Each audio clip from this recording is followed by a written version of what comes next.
Message me, Emily. Oh, Oh, there you are. hi. Hi. Hi. We did it. Hi. Sorry, having some technical Don't be difficulties. sorry. I Instagram Live likes to be difficult. I think so. Everyone's kind of like adrenaline shoots up right at the beginning, and then you're nervous you're doing it wrong, and then you show up and try to read a poem. Yeah. It's the perfect situation. Yeah. Yeah. Well, this is my first Instagram See, Live, so thank you for you're so having me. welcome. Thanks And for coming. it's so nice It's to it's meet and you. I know it is fun, even though this is not life. It's still good to meet in Yeah. this context. And I was just saying Yeah. that you had said you wrote this poem when I first started doing this, and that you'd let me know when it was published, and it is published, and it's Yeah. wonderful, and I'm so happy you're here. I was thinking about when I first became Thank aware of your writing, and it was your piece for Gay Magazine. I'm not going to be able to think of the Uh-huh. title of it. I had it here on my phone, and now it's, oh, This, my phone is right here that I'm talking into. yeah. Um, about the women in prison and the writing. Yeah. This beautiful Yeah, place. Yeah. Yeah. I wrote that about teaching poetry in the jail in Missoula. To the women in the detention it center was there. really powerful. I think around that time I had visited the local women's prison here too, so it was Mhm. it's a place like no other. Yeah. Yeah. Heartbreaking and eye-opening and you know, I mean honestly, the whole system needs to be burned down. 100%. Yeah. It's the definition of inequitable, um, and that's I was really struck by that when I was there. It's not that far from my home. I live in Los Angeles. It's probably about 5 miles away, but it may as well be 150 Yeah. miles away. It's a completely different Yeah. reality that they most of the women Yeah. there were raised in, grew up in. You know, it's a pipeline. Much of what they go through is a pipeline that lands them right there. Um, Yeah, well, and one of the things I was struck by, I didn't know all the stories of the women there, but a lot of them had experienced domestic mhm, violence, and um, I have experienced domestic violence in my past, and it was clear that at least for some of them, you know, were in jail because they had fought mhm, back, which is just mhm. devastating. And there was one woman who was in jail because she um, had been fleeing her abuser and took her kid with her. Um, and it was kidnapping. And so she ended up in jail and had her child taken away. So just really devastating stories. Yes, uniformly for many of the stories I heard. Yeah, Yeah, agreed. So yeah. you wrote about it so beautifully, and I was immediately a fan. So now it is. It's special to have you here, sharing your poem, which I just reread before we began. So if there's anything else you want to say, or you Thank can you. launch into it. I see. Sure, I'll launch in. Thank you so much for Yes, having me pleasure. again. I love the series that you're doing, and just the fact that you're such a champion of writers. I know I've said that to you before, but I really appreciate it. Oh, It's it's awesome, so and easy. I truly love reading. And it just yeah, is, I mean, it's changed my life. Reading. It yeah, opens it's helped me feel comforted, and it's changed the way I see the world. So those are powerful things. yeah, So, yeah. Well, we were just talking about that essay I wrote in Missoula. I lived in Missoula for 8 years, but I was born and raised in New Mexico, and I just recently returned about 7 months ago mhm. or so. And I didn't think about this, but before I start, I don't know if people can see, but I'm wearing a shirt that says "Hecho en Nuevo Mexico. Mexico." So quite Yeah. literally, I was made in New Mexico. How far are you from where you grew up now? Where you live now? So I live in Santa Fe now, and that's an hour from my hometown. I grew up in Las Vegas, New Mexico, and actually, I'm not sure I actually named Las Vegas I don't in think you do. my essay. It's hard to name because people get confused, but it's a very different Las Vegas. It's the original Las Oh, is it? Vegas. Yeah, it was there before the big Las Vegas. So it is the original, but it's very, very different. Extreme, like complete opposite. You know. So yeah, so I'm sure that anyone listening will get a little picture of that from Yes, definitely. from this piece. Okay, so this is called Where the Cactus Grows, and it was recently published in the High Desert Journal, which is a wonderful journal for any of you who are not familiar with it. I highly recommend you check it out. The editors are wonderful too.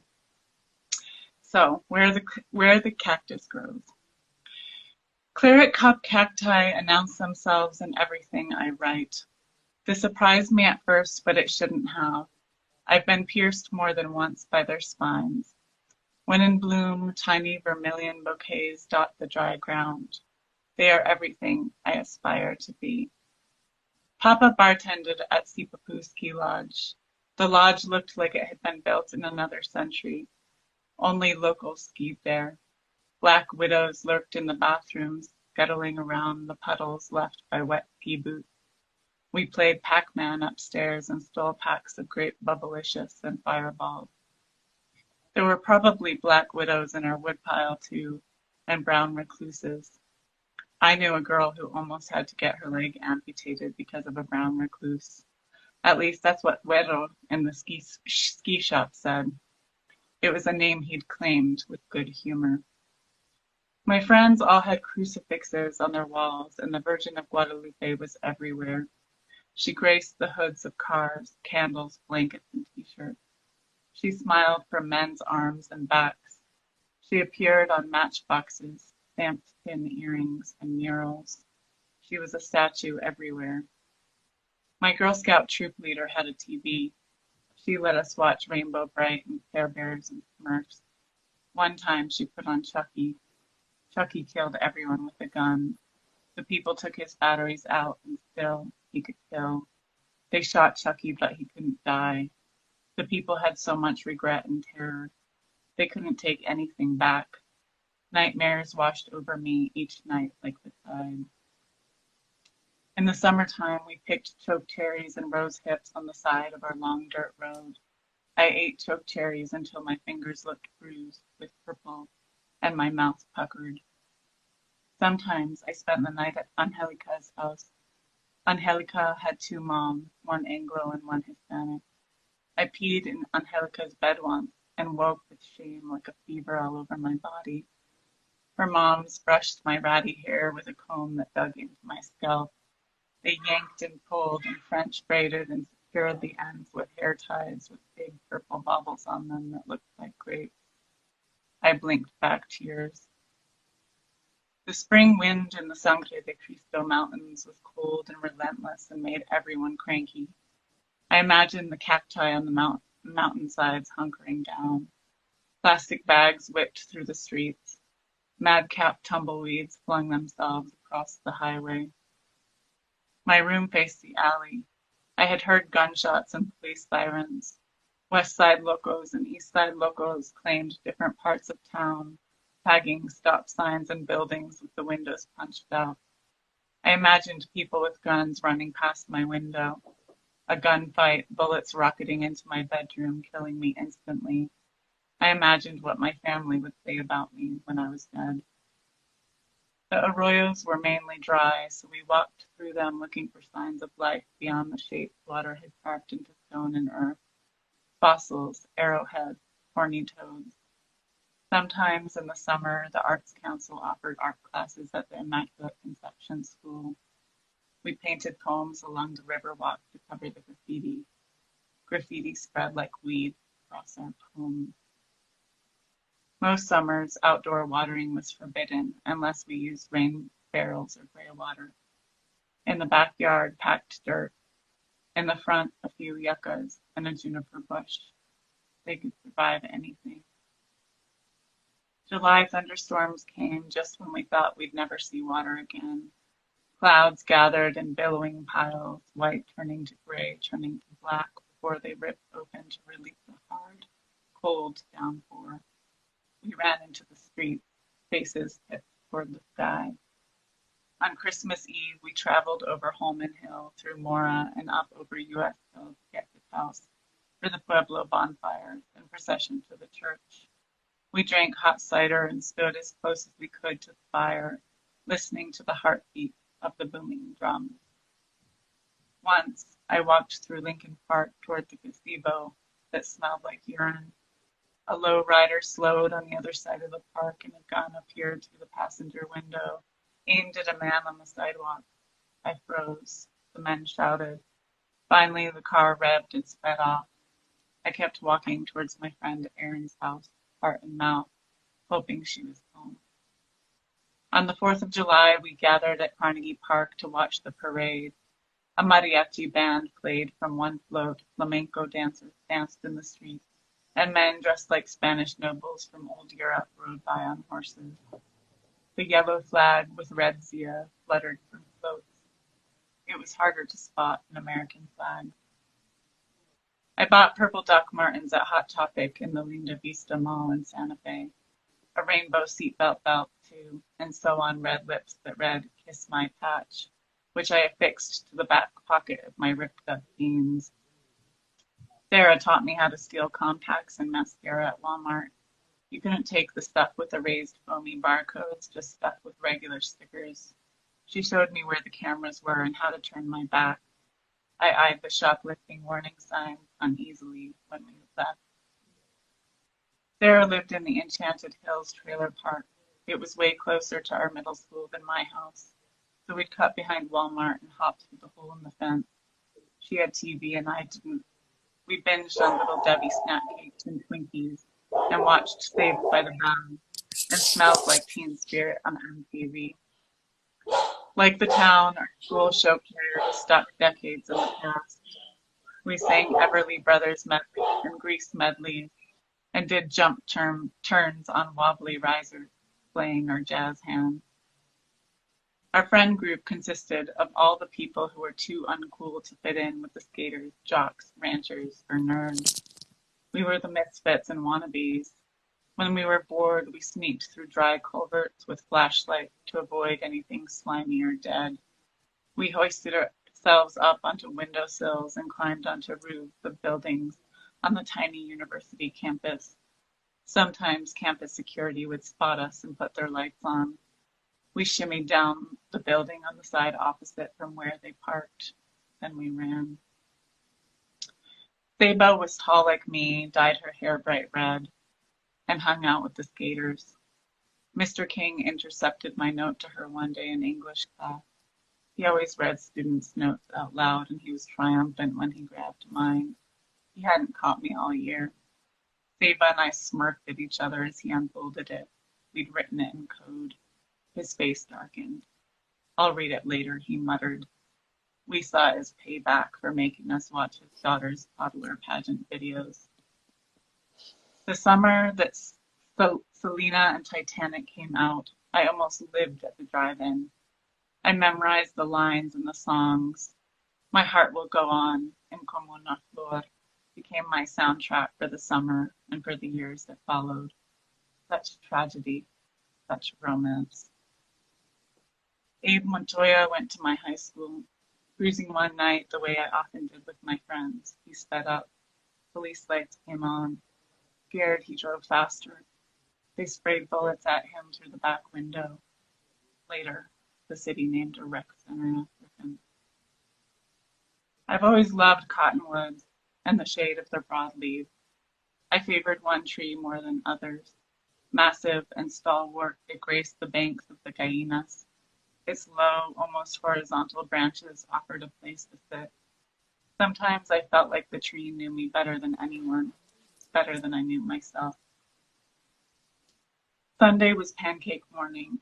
We drizzled maple syrup over stacks of pancakes and listened to powwow music on singing wire. According to legend, Apaches drove Spanish colonizers up the steep mesa not far from town, where they died of thirst. The mesa is called Starvation Peak. The sky is so blue here that you'd never believe me unless you saw it for yourself. Maybe it's because of how strong the sun is.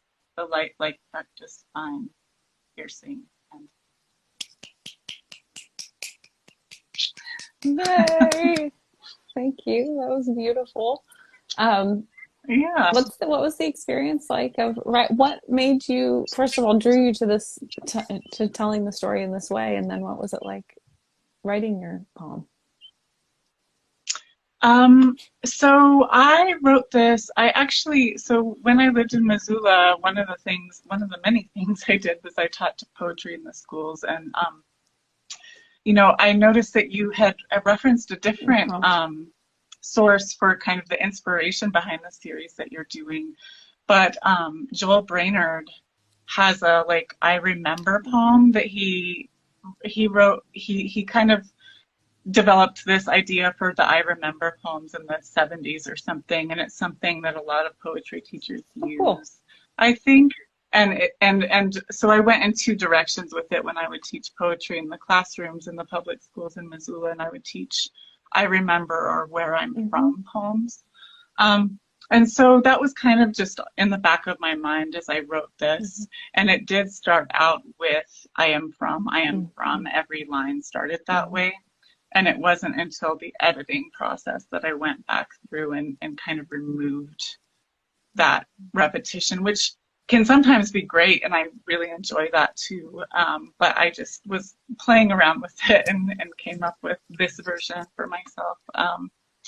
But yeah, I think I try to write about Las Vegas, New Mexico a Mm-hmm. lot because I grew up there and because it's a really challenging place to describe, especially to people who have never been there or who have never been to New Mexico.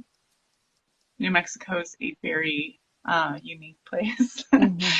And trying to capture, I don't know, I've had this experience of writing, and they're love letters, and I wrote a lot of them in Montana when I lived there, love letters to New Mexico. But I would write these things and people would read them and say, so in reading your writing, I can tell that you love New Mexico, but like in the details that you're providing, I don't understand why. Oh, that's interesting. I have been to New Um, Mexico multiple times, so for me, I get why you love it. yeah. But I also think I see it in the writing.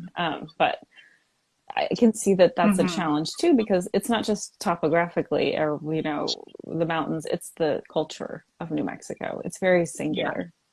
There's no place quite Yeah. like it, Yeah. I don't think. Yeah.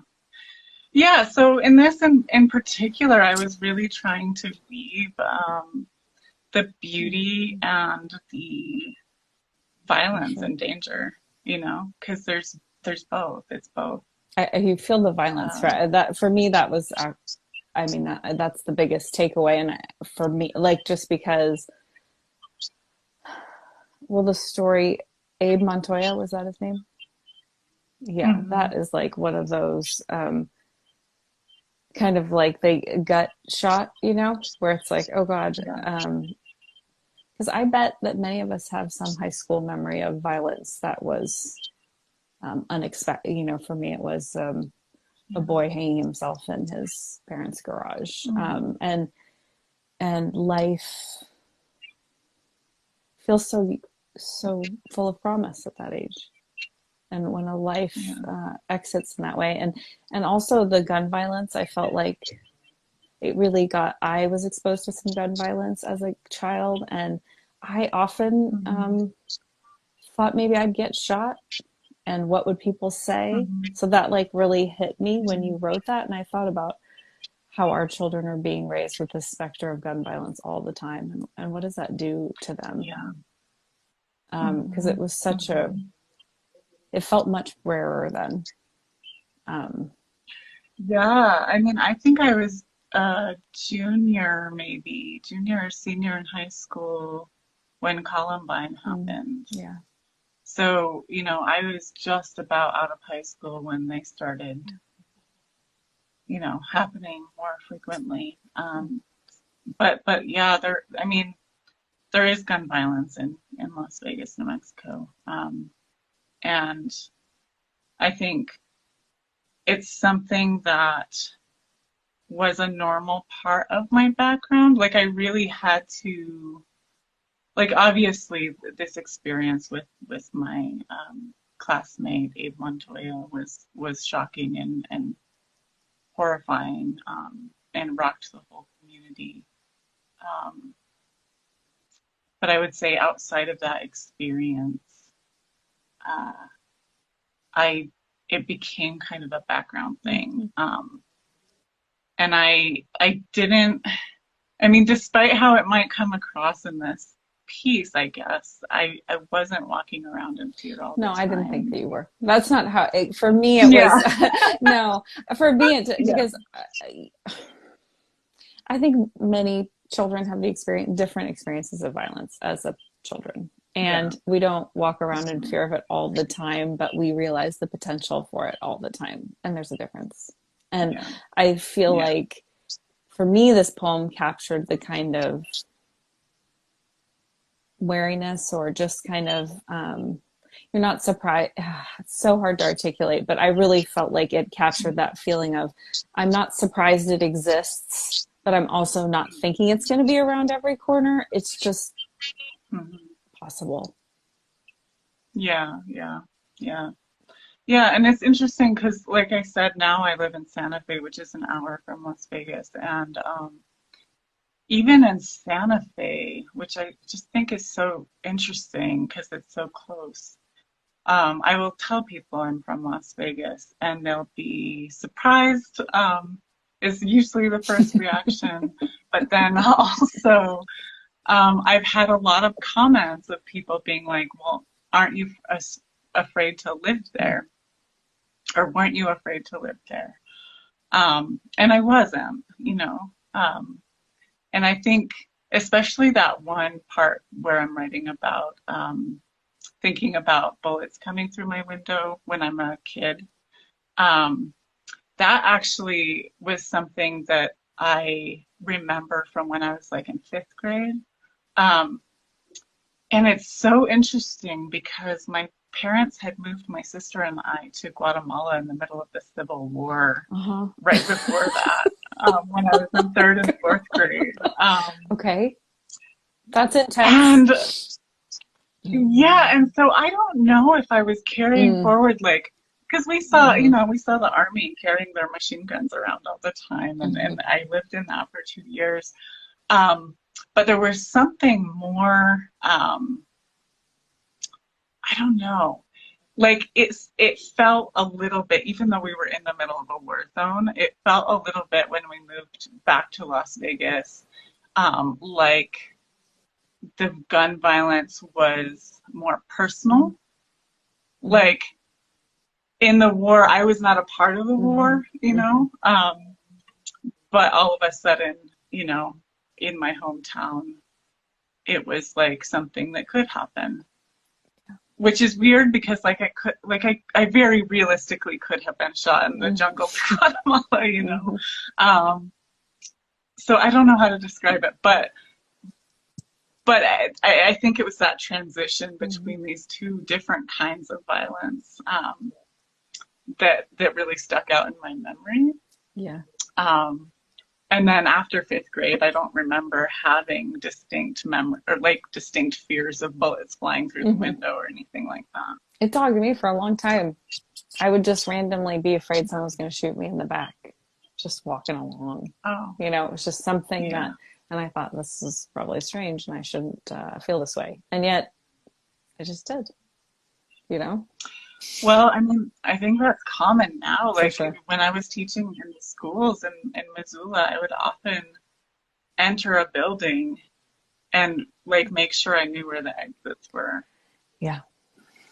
It's, I mean, we've said all the words. It's heartbreaking. It's unnecessary. It's unfortunate. It's all of these things. And I was laughing about the hometown thing because I live about an hour from my hometown, and people often say the same thing. They're very surprised I'm from there for the opposite reason, because it's a very elitist place, and I think they Oh, expect me okay. to be more country club, you know. So it's like, oh, you're from Yeah. there?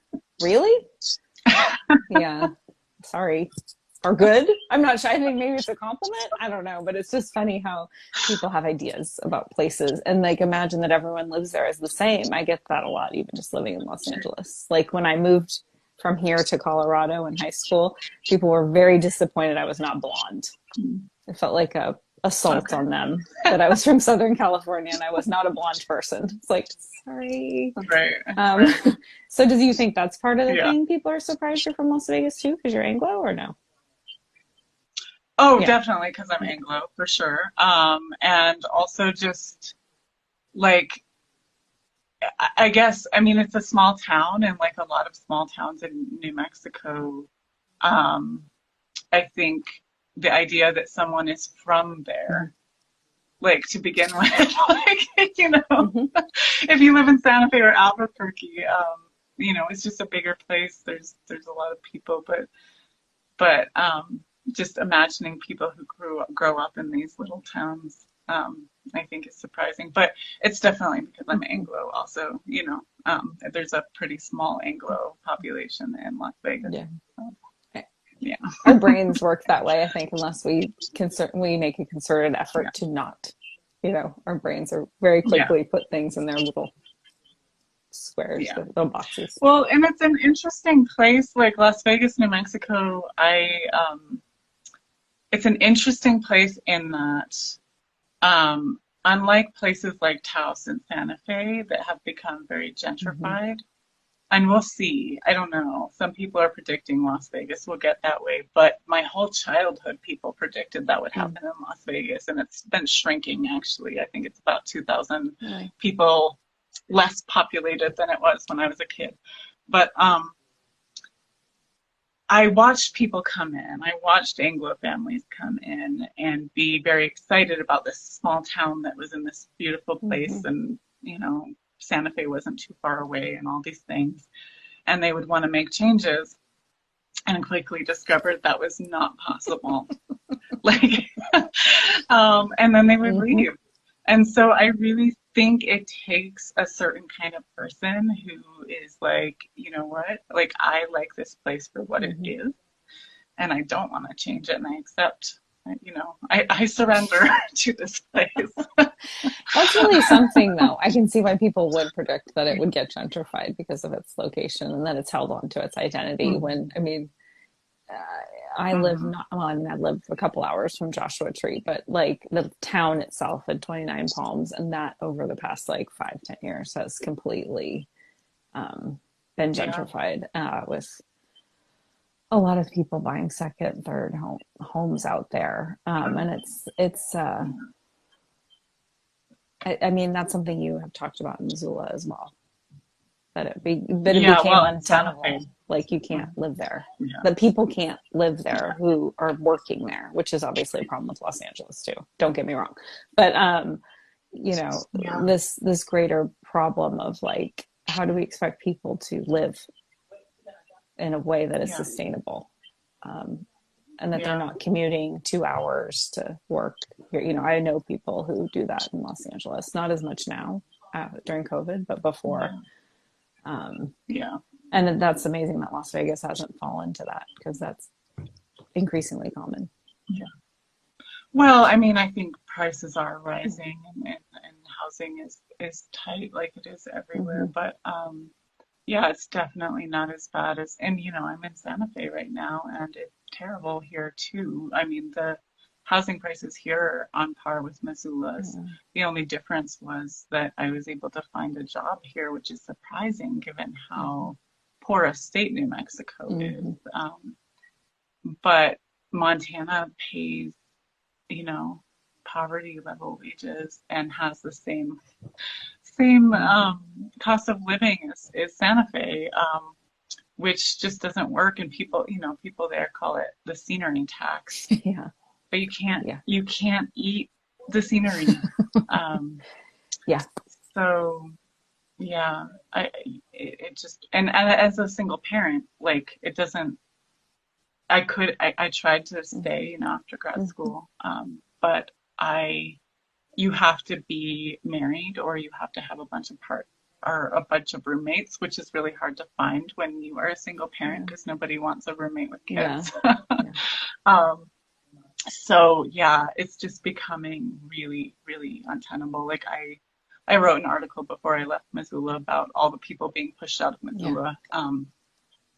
And I think that happened many years before in Bozeman, and it's happening in a lot of other places in Montana as well. Yeah. And a lot of it is people moving from here to there who now can work remotely. Yeah. And so they drive up the real estate prices because to them it seems like a steal. Yeah. Yeah. And it is, I guess, compared to LA prices.